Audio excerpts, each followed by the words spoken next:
గతంలో అంటే ఇంతకుముందు ఆల్రెడీ కట్టినటువంటి ఇల్లులు ఏవైనా ఉన్నా వాటిల్ని ఎటువంటి పరిస్థితుల్లో హైడ్రా టచ్ చేయదు. కానీ ఇక మీద అంటే హైడ్రా ఫామ్ అయింది జూలైలో.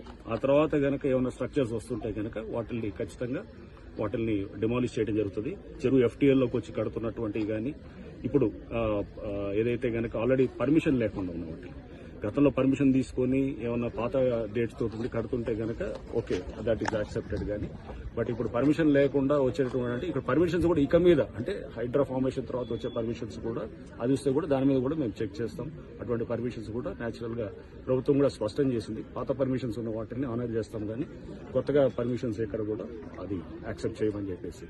సో ప్రభుత్వ పాలసీకి అనుగుణంగా ఈ చెరువులను కాపాడే దీంట్లో మేము డెఫినెట్ గా ఎఫ్టీఎల్ అట్లానే ఎంక్రోచ్మెంట్స్ కాపాడే దిశగా హైడ్రా పనిచేస్తుంది. అండ్ దీంట్లో ముఖ్యంగా ఈ ఎవరైతే పేదవాళ్ళు ఉన్నారో లేకపోతే చిన్నవాళ్ళందరూ కూడా ఆక్యుపై చేస్తున్నారో వాళ్ళని ఎటువంటి పరిస్థితుల్లో డిస్టర్బ్ చేయడం కూడా వాళ్ళకి చెప్పడం జరిగింది. సో దీంట్లో ఎవడన్నా వచ్చి రేపు తప్పుడు ప్రచారం చేసి మీ ఇల్లులంతా కూడా కూలుస్తారంటే దయచేసి నమ్మొద్దని కూడా నేను చెప్తున్నాను. ఆల్రెడీ మీరు ఎప్పుడో కట్టుకునే ఇల్లులు అవి అనాథరైజ్ అయినా ఆథరైజ్ అయినా పర్మిషన్ ఉన్నా పర్మిషన్ లేకున్నా కానీ వాటిని కూలగొట్టదన్నమాట.